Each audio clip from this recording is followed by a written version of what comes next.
Hello everyone, today we'll take a look at the best VR headsets in the market for 2021. I made this list based on my personal opinion and I'll try to help you find the right one for your needs. To see the most up-to-date prices and find out more information about these VR headsets, you can check out the links in the description below. Before we start, I have a question for you guys. Which VR headset are you using right now and what is your opinion on it? Let me know in the comments. Number 5. HTC Vive Pro. Best for most people. The Vive Pro has everything we wanted in HTC's original VR headset, but it's incredibly expensive, especially if you need to buy new accessories. At this point, it's clearly only meant for VR professionals. Most importantly, there's a new head strap system. It's similar to the deluxe audio accessory HTC released a year after the Vive's debut, which added headphones and replaced the original head straps. It's a huge improvement over what HTC launched with 2 years ago, which involved using 3 separate Velcro straps to secure the Vive to your head.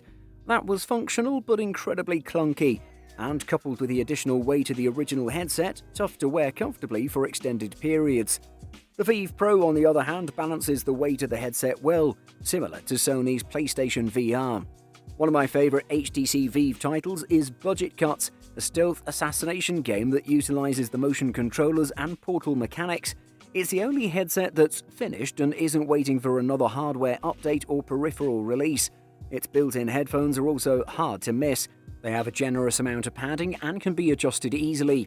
While they may make the headset look a bit overstuffed, they're far more convenient than the earbuds on the Vive, which was just another wire to deal with. And they're certainly better than trying to juggle larger headphones with an already oversized VR headset. Audio purists might disagree, we get it, you really like your Grados, but a built-in design makes more sense for VR. Number 4. Oculus Rift S. Best for PC.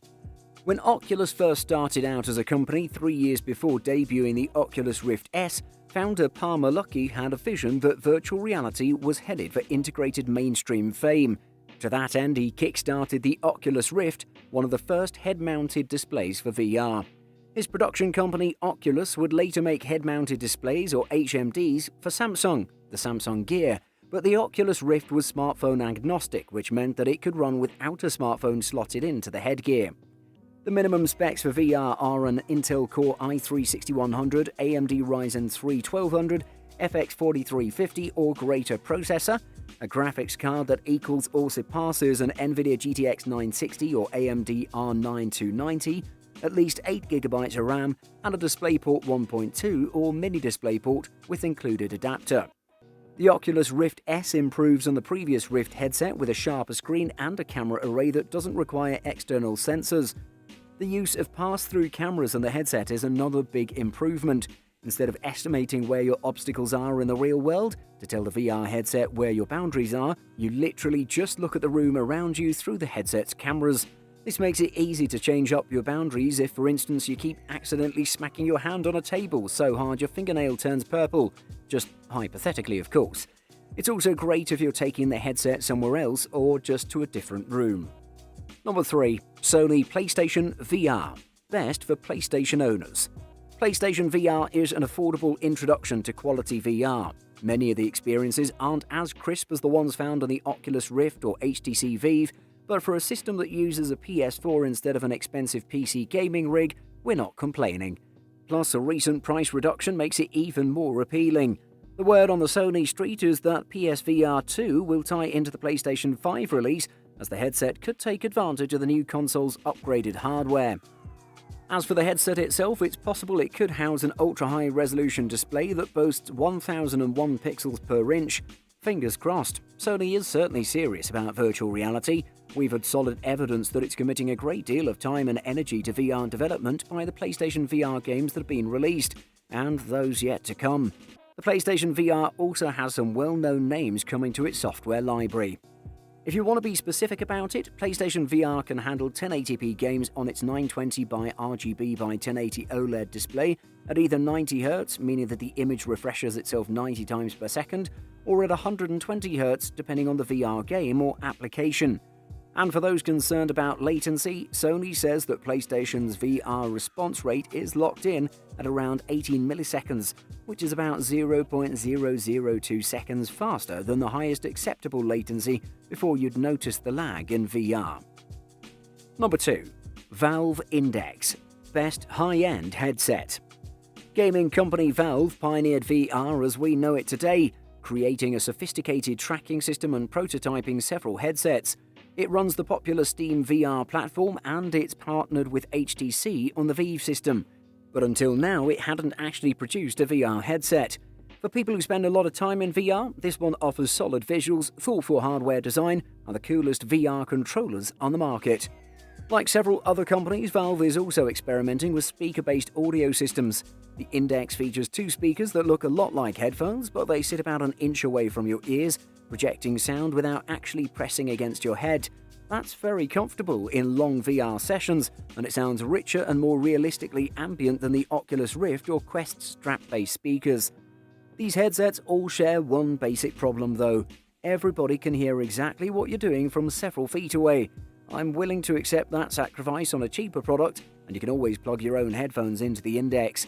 But since the Index is a top-of-the-line system aimed at people who want loud, intense gaming experiences, or who work in professional settings, I wish Valve had looked for a slightly more discreet solution. Number 1. Oculus Quest 2 Best Standalone Headset.